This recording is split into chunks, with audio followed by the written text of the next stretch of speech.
Good evening and welcome to tonight's Hearthstone Half Hour, and I'm Hammy and this is FailCraft Casts. Hope you're well and good, and we're going to do a quick 5-minute review. The 2nd of December, just before Goblins vs Gnomes releases, and Blizzard have detailed some card balance changes. Hooray! What always happens before a bit of patching.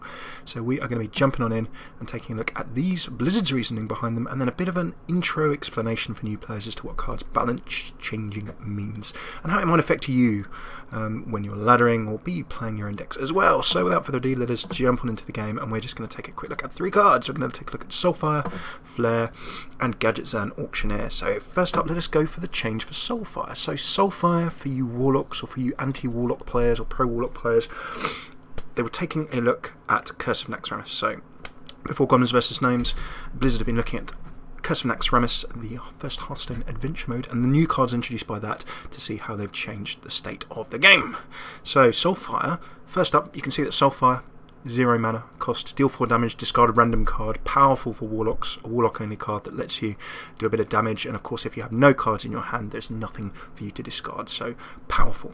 Now Soulfire was being used, or has been used, Warlock rush decks, as Blizzard say, aka Zoo to a lot of you other folks, to get on the head on the board and stay ahead. So what Blizzard mean by that in the forum post and patch notes, when you are playing against a Zoo, or if you've been playing a Rush or a Zoo Warlock, Soulfire is your weapon to get big, nasty, annoying things out of the way, or it's used in the late game to sort of finish the game off.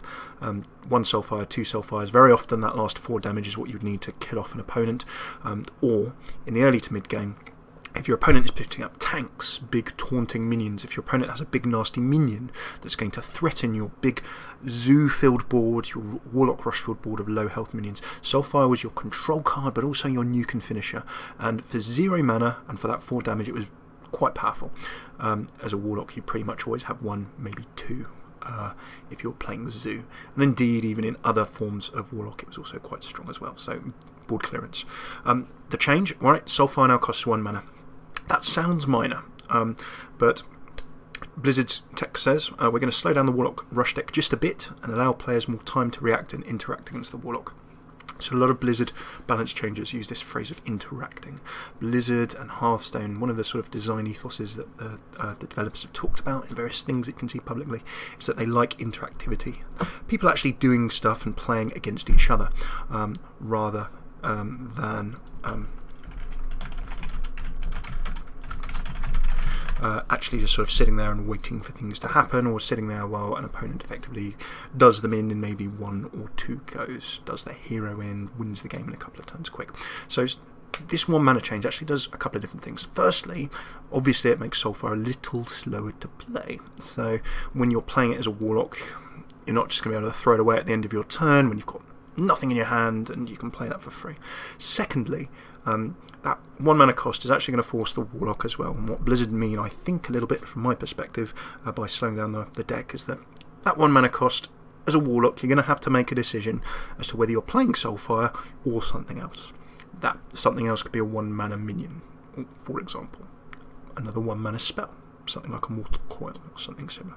So Soulfire, not only do you have to sort of be a bit more careful in its play, but it's not going to be quite as easy. It's a subtle change, just the 1 mana, but if you think of a Zoo Warlock, a Rush Warlock, and how many low mana cards a Rush Warlock has, you're not going to be able to be playing those and Soulfiring at the same time. Of course, if it's the late game and the Warlock needs to finish, then the 1 mana for Soulfire is not going to make potentially huge amounts of difference, but we can see. So from a new intermediate-ish player perspective, that is the Soulfire change. Let's see how much that actually affects Zeus, but that will be coming in an upcoming patch, so it's not live right now. If you want to be rushing away with your Soulfires, please do so. So there is Soulfire itself. Right, next up we then have the Gadgetzan Auctioneer. Now this is an interesting change, and if you've been tuning into the Hearthstone Half Hour and you've been joining us on the stream, you'll have seen a lot of Gadgetzan Auctioneer recently. He's a star of Miracle Rogue, Miracle of course being the style where you draw a bunch of cards, run through your deck and then perform your Miracle. Miracle Rogue used to be comboing to win. Also gets some running, does Gadgetzan Auctioneer, in Miracle Shaman, Miracle Druid. You can see the Miracle bit is primarily based around this guy. Whenever you cast a spell, draw a card. Now for 5 mana he does land square in mid-game. If you're playing as a Druid and you have access to Innovates and similar cards like that, you can actually play him even earlier. If you're going second and you have a coin, you might be able to get him turn 4. If you're playing with a coin and you're a druid, then this guy could be hitting the deck oh so early. Usually played on the table, and then a bunch of cheap to 0 mana spells played after him, because, again, think of Soulfire. Soulfire, you don't have to make the decision because it's pretty much free. Gadgetzan Auctioneer got a lot of running in Miracle Rogue and similar, and there are lots of spell cards in the game that are fairly cheap, and not only are you getting the benefits of playing those spell cards when this guy's on the table, but every time you do so you draw a card and you run through your deck, and it's a card game, and in card games this is generally rather good. Drawing cards is good in card games. It may be stating the obvious, but I'm going to go there. So, Gadgetzan Auctioneer, Blizzard's definition of him, as we've just reviewed him, allows for a player to potentially draw many cards for little cost. Well, no surprises there. That's what we've gone through. Card draw and card advantage are important to the game. Overall, games are less interesting when a player draws their entire deck. So, again, let's take the Miracle, for example, of Miracle Road. You are trying to get this card down and have him up for one turn, then you play free card, things like Shadow Step, letting you return, well, you want to draw Shadow Step, but there's things like, I can't remember it, but Preparation, that's the card, lets you play your next spell for a lot less mana, and similar. So Gadgetzan lets you basically rattle through your deck. This change, Gadgetzan Auctioneer, I should actually mention this, he's now going to cost 6 mana up from 5. So again, feels like a subtle change, just that 1 mana change, but that is going to affect how he's played. For a lot of Miracle style decks, he's going to hit the table 1 turn later. And that 1 turn later, again, is giving Blizzard style people more time to interact, a little bit more time to deal with the card. We saw that with the Starving Buzzard change. And Blizzard stating this change brings Gadgetzan's Auctioneer's cost more in line with its power level. So that 1 turn later, people are still going to Miracle. They're still going to keep playing this. I think we're very much like Soulfire. We'll still see Gadgetzan Auctioneer being played. As to how much it actually slows it down, well, maybe when I get into high levels of play, or when we see, more likely than me getting into high levels of play, all of the fantastic pros and wonderful tournament players and streamers as well playing this. We'll see how much that actually makes a difference. It will slow things down a bit, but I think that if you're sufficiently determined, you're still going to be able to get this guy out and do good stuff with him. We'll see. Last but not least, after the Gadgetzan Auctioneer, the final card that Blizzard are taking a look at is Flare. So Flare for you hunters. Now I kind of, out of all of the changes, of these 3 changes, and hey to Mouldy, I want to say hi to Thrash, Sparta, and if you're watching on YouTube, we're live always, twitch.tv/FailCraft Casts. It's Tomo as well, and KSKI, it's good to see you all. You should come join us live sometime. So some comments. A lot of people are saying RAP Rogue because of this patch, and not taking into account the fact that spare parts count as spells, so we'll probably be seeing Miracle Mech Rogues now. Interesting, Thrash, we need to take a picture of that. Just makes the Gadgetzan less viable because of the 1 turn difference. That's true, KSKI. As to whether he is so slowed, we will see. Right, Flare. Well, Flare does make a whole bunch of sense to me. Flare, Hunter only card of course, and all minions are losing stealth. You see stealth minions, destroying all enemy secrets. I think that is the big ringer, and we'll see what Blizzard have to say about that. And then drawing a card. So Flare for that 1 mana is a triple threat. It sings, dances, and as we like to say, acts as well.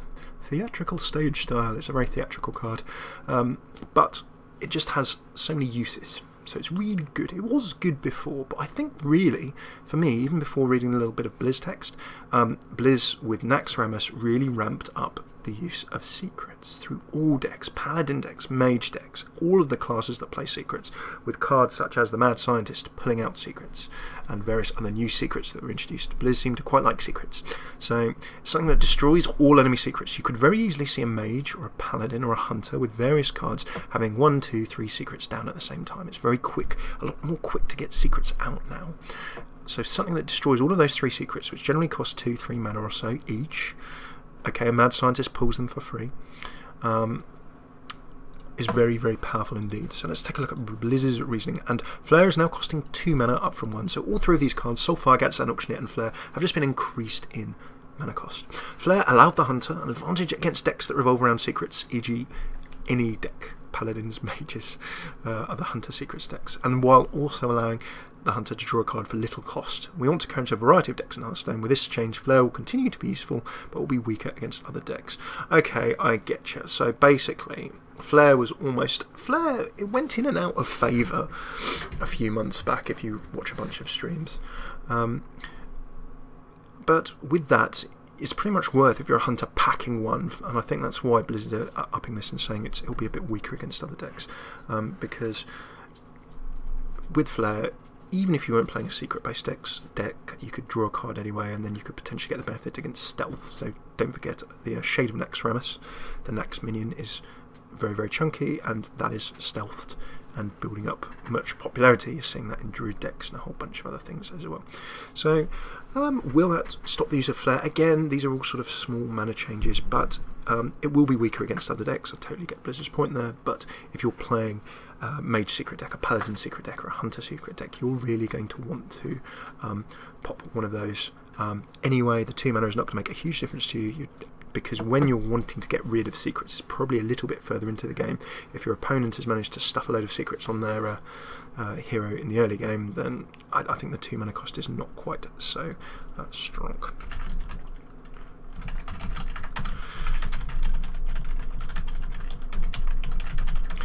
So thank you so much for tuning in. As I have a little type, that's because live on stream we're going to be jumping over to our Arena Tuesday. So if you're watching on YouTube, go check it out on youtube.com/FailCraft Casts, or come and join us live at twitch.tv/FailCraft Cast some other time. So with those 3 changes, what do you think? If you're on YouTube, drop us a comment below, let's chat about it. You can drop us a tweet on @FailCraft Casts, and you can see over on the left, come join us at these times live on this Twitch channel, or perhaps watch the old videos if you're on YouTube, or archived episodes on that YouTube channel there. Thank you so much for tuning in. If you're live, don't go away. We're going to be with you very, very shortly. If you're on YouTube, do comment, let us know what you thought was good about this, or what you think we should improve. Some interesting changes there. Can't wait to see how they work in Goblin versus Gnomes. And this is FailCraft Casts, and I've been Hammy. Take it easy.